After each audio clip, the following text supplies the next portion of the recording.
ربك للملائكة إني جاعل في الأرض خليفة قالوا أتجعل فيها من يفسد فيها ويسفك الدماء ونحن نسبح بحمدك ونقدس لك قال إني أعلم ما لا تعلمون.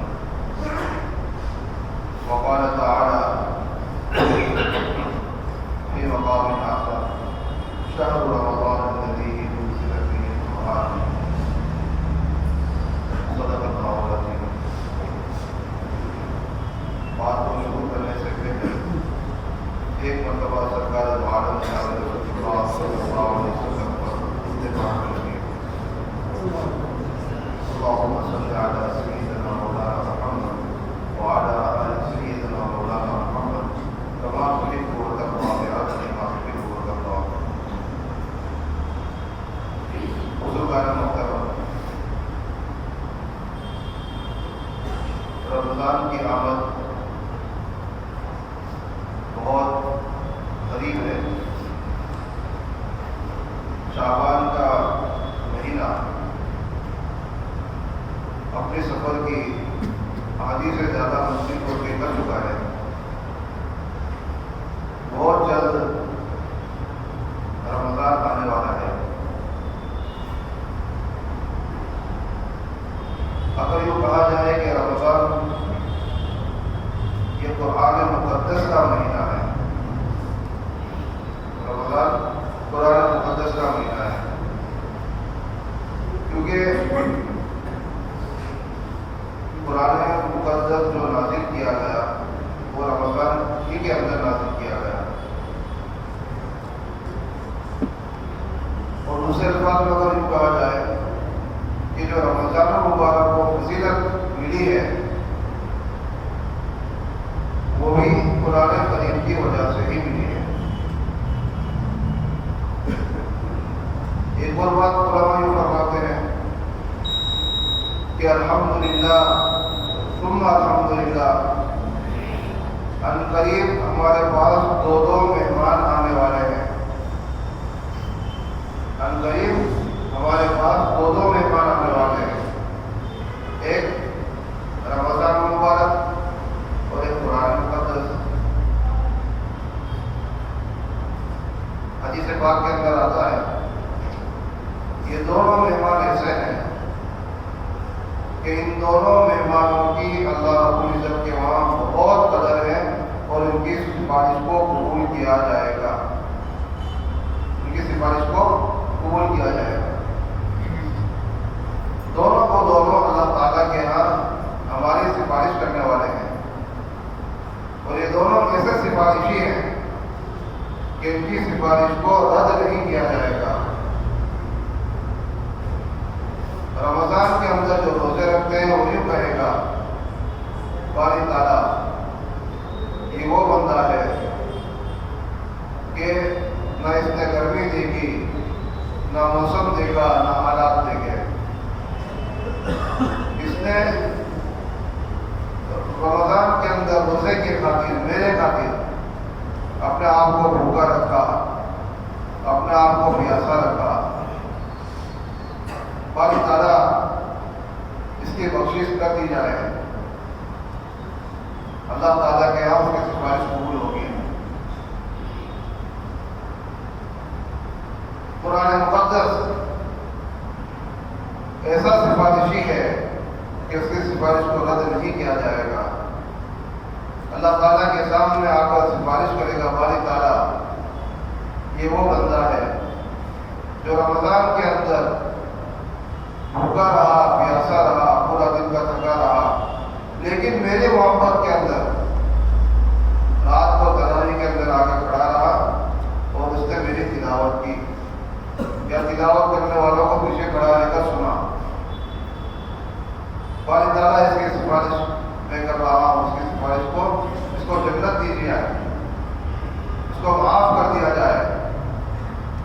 اللہ تعالیٰ اس کی سفارش کو قبول کریں گے. بعض لوگوں کے حق کے اندر سفارش قبول نہیں ہوگی، بعض لوگوں کے حق کے اندر سفارش قبول نہیں ہوگی. یہ سفارش انہی کے حق کے اندر قبول ہونے والی ہے جن لوگوں نے ان دونوں مہمان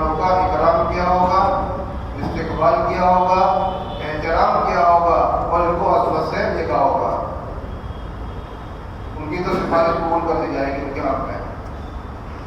لیکن جن لوگوں نے اس مہمان کا، ان دونوں مہمانوں کا اکرام نہیں کیا ہوگا، استقبال نہیں کیا ہوگا، ان دونوں مہمانوں کا احترام نہیں کیا ہوگا، عظمت سے نہیں دیکھا ہوگا، ان کی سفارش کو قبول نہیں کیا جائے گا. ان کے حق میں سفارش قبول نہیں ہوگی. بلکہ ایسے لوگوں کے بارے میں تو یوں ہے، بہت سارے روزہ دار ایسے ہیں کہ جن کو بھوکا پیاسا رہنے کے علاوہ کچھ نہیں ملا. دنیا کے اندر بھی بھوکے رہے اور آخرت میں کچھ نہیں ملے گا. کیوں نہیں ملے گا؟ روزہ رکھا لیکن روحانیت والا روزہ نہیں رکھا. بہت سارے رات کے شب بیدار، بہت سارے رات کے عبادت گزار ایسے ہیں کہ جن کو سوائے جاگنے کے کچھ نہیں ملے گا. اس لیے کہ ان کا جاگنا صرف جاگنا تھا اور جاگنا روحانیت نہیں، اور روحانیت والا نہیں تھا. یہ حدیث پاک میں. تو رمضان المبارک الحمدللہ آ رہا ہے. اللہ تعالیٰ سے دعا ہے کہ اللہ تعالیٰ اس مہمان مکرم کی عزت کرنے کی ہم کو توفیق و سعادت نصیب فرمائے. اللہ تعالیٰ اس کے استقبال کی توفیق عطا فرمائے اور اس کا احترام کرنے کی توفیق ہم سب کو عطا فرمائے. بہت ضروری ہے اس کا احترام. میرا مطلب کہ کتنے لوگ ایسے ہیں کہ جن کی زندگیوں کے اندر 40 رمضان گزر گئے، 50 رمضان گزر گئے. بہت سارے نوجوان جن کے 20 رمضان گزر گئے. ہر سال یہ مہمان آیا لیکن اس کی قدر ہم نہیں کر سکے. اب اللہ تعالیٰ سے توفیق مانگے، اللہ تعالیٰ سے ہماری عمر کی برکت کی دعا مانگے. باری تعالیٰ رمضان تک ہم کو پہنچا دے اور اس کی قدردانی کی توفیق بھی دے دے، اس کے اندر عبادت کی توفیق بھی دے دے. اہل اللہ کے متعلق یہ بات ملتی ہے، اللہ والوں کے متعلق یہ بات ملتی ہے کہ رمضان کی تیاری 6 مہینے پہلے سے کیا کرتے تھے. بات سمجھ میں نہیں آنے والی ہے. یہ بات ہم کو سمجھ میں نہیں آئے کہ 6 مہینے پہلے کیا کی تیاری. بھائی قیمت ان لوگوں کے پاس تھی، اس لیے وہ لوگ تیاریاں کرتے تھے.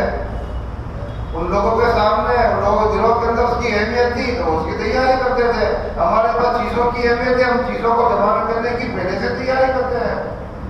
گھر کے اندر شادی آ رہی ہے، شادی کی تیاری 6 مہینوں پہلے سے کی جاتی ہے کیونکہ اس کی اہمیت ہے.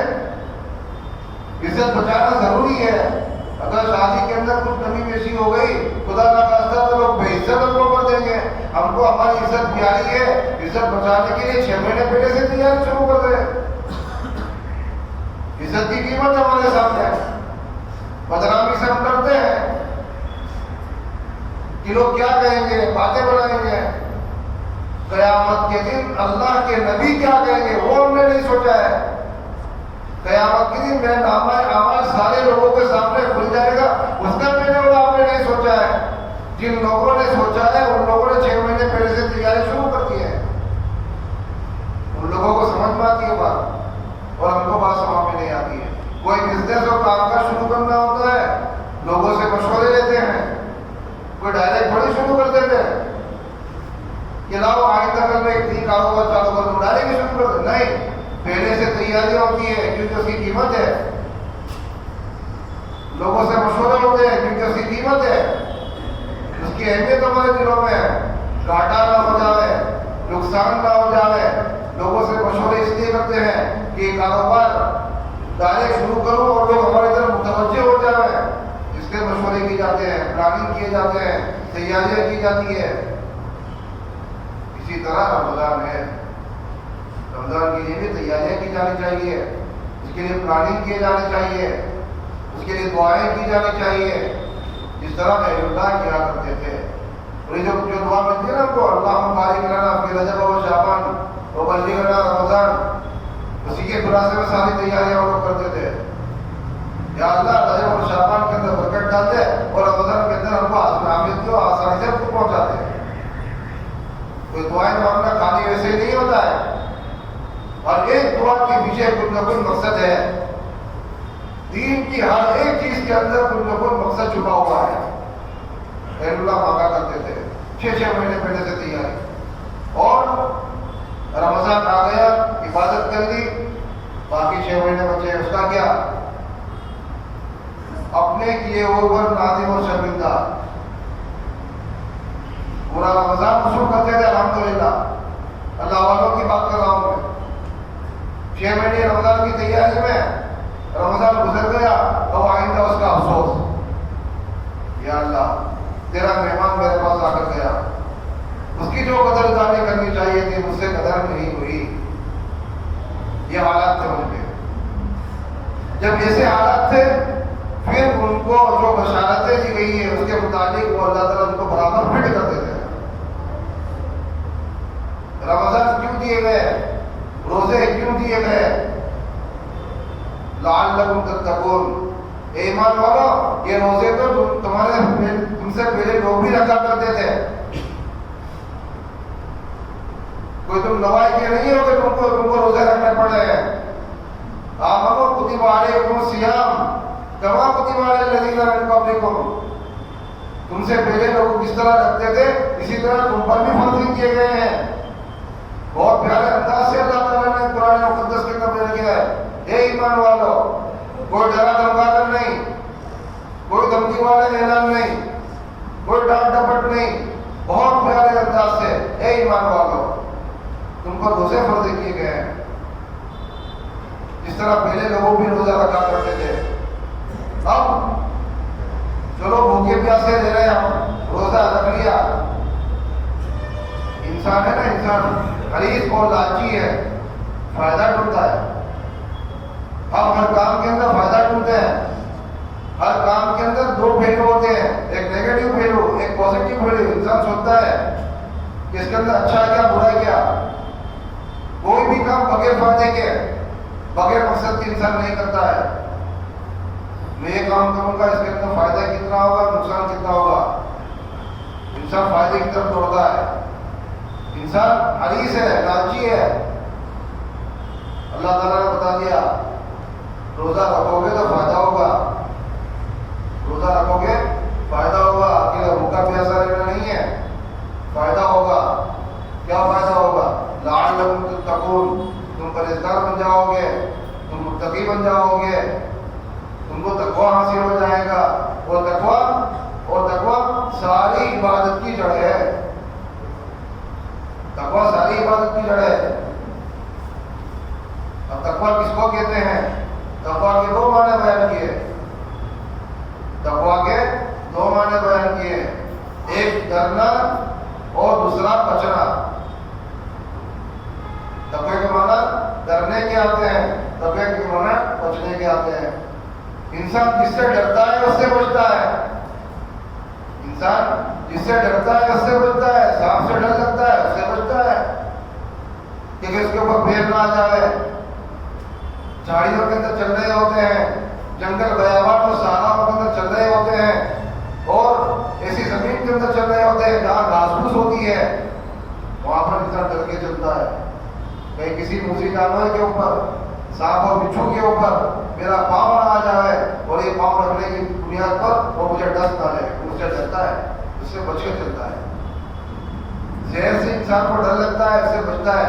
سرو سمجھ کے تھوڑی پی جاتا ہے، سرو سمجھ کے نہیں پیتا ہے. درندوں سے ڈرتا ہے اس لیے اس سے بچتا ہے. تو تقویٰ کا معنی یہ ہے.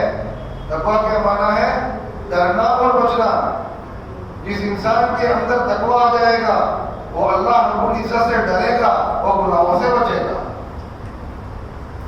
ہم گناہ سے کیوں نہیں بچ رہے ہیں؟ کیونکہ اللہ کا ڈر میرے اور آپ کے دلوں سے نکل گیا ہے. جب ڈر ہی نہیں ہے تو کیسے بچنا؟ جب ڈر ہی نہیں ہے تو بچے گا کیسے؟ انسان سانپ سے ڈرتا ہے تو اس سے بچتا ہے. بجلی کے کرنٹ دیکھ لیجیے، کوئی ڈائریکٹ کھلی ہوئی ٹوٹی سے کوئی آگ لگاتا ہے؟ نہیں لگاتا. ڈرتا ہے مر جاؤں گا، کرنٹ لگ جائے گا، مر جاؤں گا. اس سے ڈرتا ہے تو اس سے بچ جاتا ہے. باری تعالیٰ سے ان تمام چیزوں سے جس طرح ہم کو ڈر لگتا ہے اس سے لاکھ درجہ زیادہ ہم کو ڈرنے کی ضرورت ہے کہ باری تعالیٰ مجھے دیکھ رہے ہیں. اللہ تعالیٰ ہمیشہ جو کبھی نہ سونے والی آنکھ ہے وہ مجھے دیکھ رہی ہے. میں جہاں بھی جا رہا ہوں میرے ایک ایک نقل و حرکت کو دیکھ رہے ہیں. اس باری تعالیٰ کا خوف میرے اور آپ کے دل میں آنا چاہیے. جب خوف آئے گا تو میں ڈروں گا. تو یہ تقویٰ اور یہ ڈر ہم کو نصیب ہوتا ہے روزے کی وجہ سے. یہ فائدہ ملا کہ انسان متقی بن جائے گا, انسان پرہیزگار بن جائے گا اور انسان کو تقویٰ حاصل ہو جائے گا. اور ایک بات بتاتا چلوں میں آپ کو کہ متقی یعنی کیا. متقی بولتے ہیں پرہیزگار کو. متقی بولتے ہیں پرہیزگار کو. متقی بن گیا دنیا کے مسائل آسان. متقی بن گیا موت کے مسائل آسان. بالکل پکی بات. جو انسان متقی ہوتا ہے اس کو اس کی موت بالکل آسانی سے آتی ہے. اس کی موت کلمے والی آتی ہے, اس کی موت ایمان والی آتی ہے. اور جو آدمی متقی نہیں ہوتا ہے, دنیا دار ہوتا ہے, دنیا پکڑنے والا ہوتا ہے, گناہ گار ہوتا ہے, اللہ سے دور رہنے والا ہوتا ہے, سنت اور شریعت سے کوئی اس کو لینا دینا نہیں ہوتا ہے, اس کی موت دنیا مرتے وقت آتی ہے.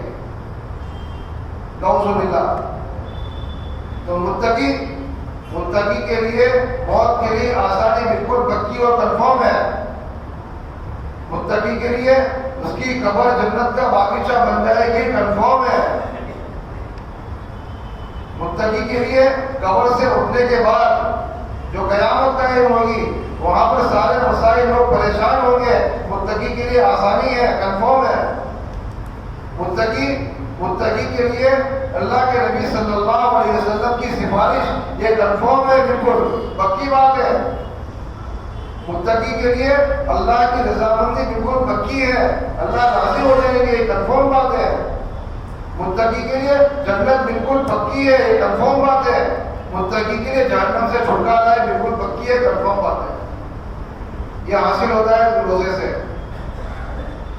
تقویٰ دو چیزوں سے حاصل ہوتا ہے, ایک غیر اللہ کی صحبت سے حاصل ہوتا ہے اور ایک روزے سے حاصل ہوتا ہے.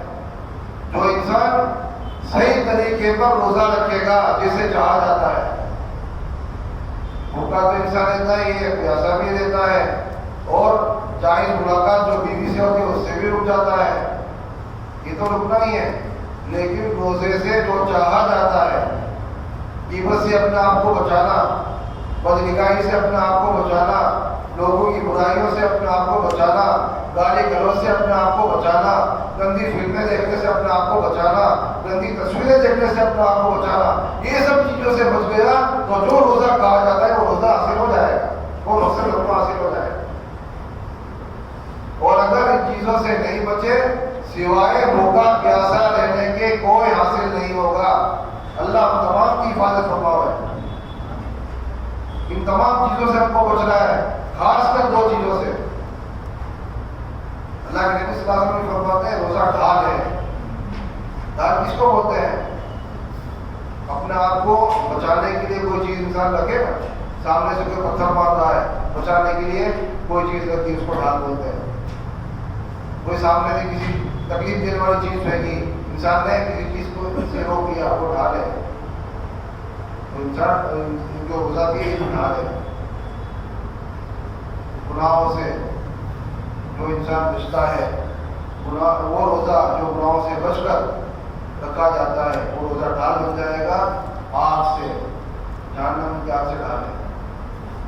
لیکن نبی فرماتے ہیں یہ روزہ ٹوٹ جاتا ہے, یہ ڈھال ٹوٹ جاتی ہے, یہ ڈھال پھٹ جاتی ہے. وہ کیسے؟ ڈھال کے میں ٹکڑے ٹکڑے ہو جاتے ہیں. وہ کیسے؟ غیبت سے, چغلی سے, جھوٹ سے, اور نظر کی حفاظت نہ کرنے سے, موبائل کو غلط استعمال کرنے سے, اور موبائل کو زیادہ استعمال کرنے سے. یہ سارا کے سارا کیا ہو جائے گا؟ ان چیزوں سے جو روزہ جو ڈھال ہے وہ سرگرم ہو جائے گا. پھر کیا ہوگا؟ سوائے بھوکا پیاسا رہنے کچھ نہیں ملے گا. اور عام طور پر دو چیزیں روزے کو برباد کرنے والی ہے. بہت ساری چیزیں ہیں لیکن یہ دونوں چیزیں جڑ ہیں.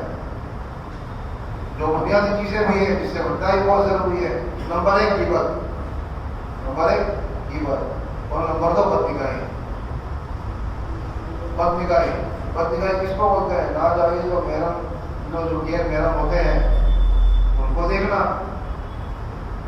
اس کو بدنگاہی کہا جاتا ہے. جہاں پر دیکھنے کو منع کیا گیا ہے، جہاں پر دیکھنے کو منع کیا گیا ہے اس سے بچنا.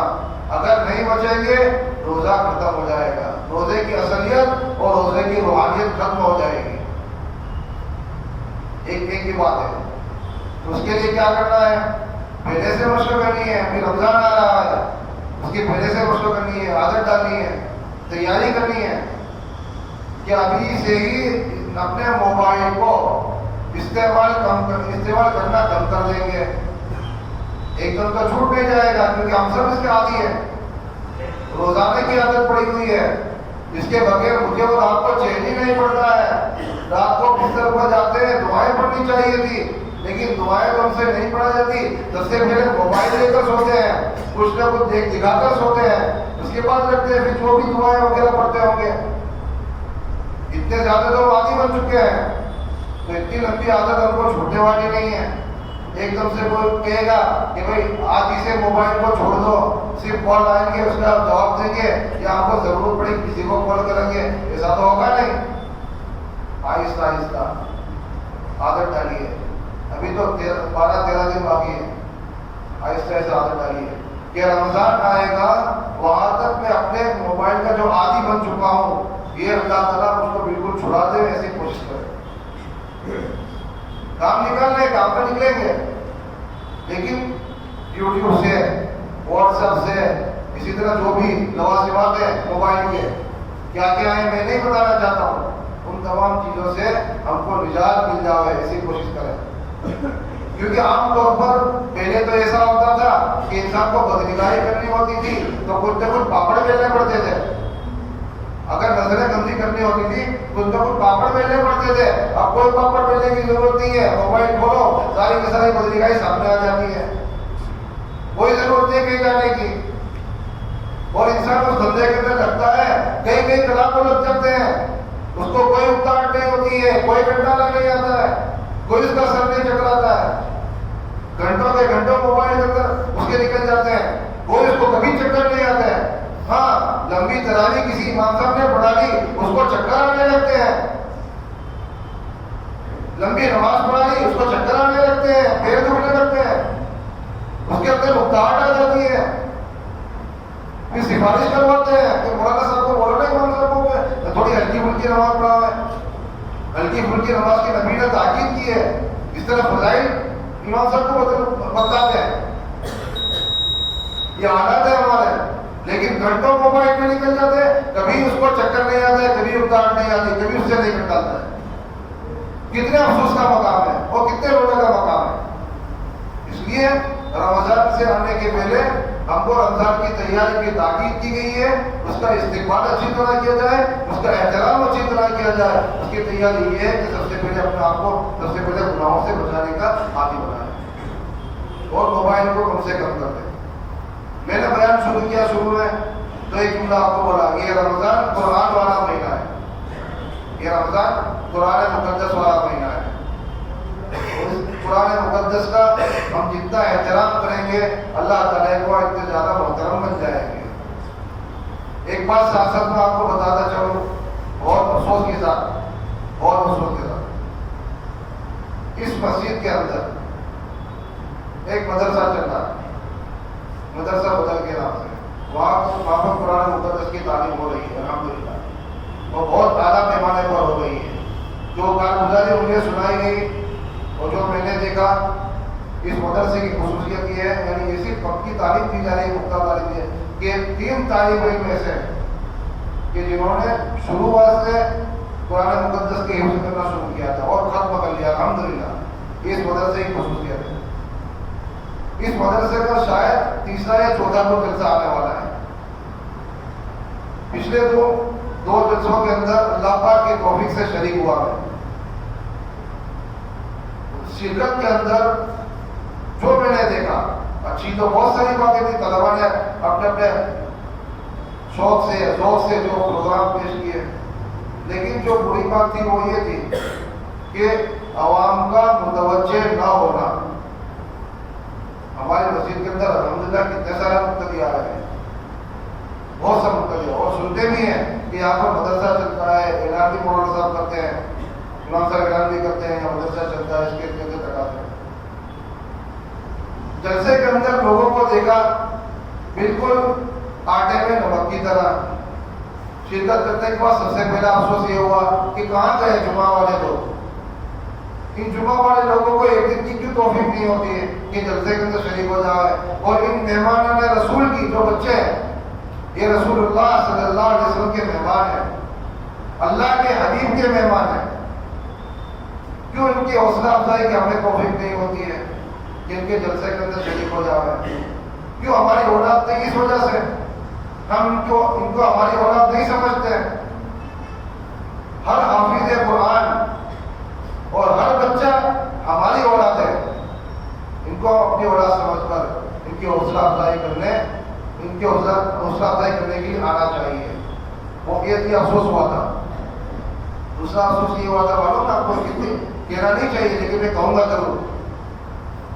دوسرا افسوس یہ ہوا، ہر بچہ کوئی پروگرام پیش کر کے جاتا ہے تو وہاں سے اعلان ہوتا ہے، ایک صاحب خالی کی اعلان ہوتا ہے، اس کے علاوہ کچھ بتا میں بتاؤں کون سا اعلان ہوتا ہے؟ ایک صاحب کھیل کی طرف سے اس پڑھنے والے بچے کو 50 روپئے۔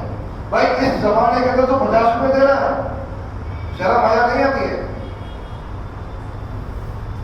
یہ سنا میں نے مولانا صاحب کو شکایت کی کہ آپ کا علاقہ ایسا، آپ کا مدرسہ ایسا، اور آپ کی عوام ایسی ہے کہ 50 روپئے دے رہی ہے۔ انہوں نے ایک افسوسناک بات بتائی، وہ میں آپ کو بتا رہا ہوں سر۔ مولانا صاحب یہ 50 روپئے دے رہا ہوں میں اپنی طرف سے، تاکہ بچوں کی حوصلہ افزائی ہوئے۔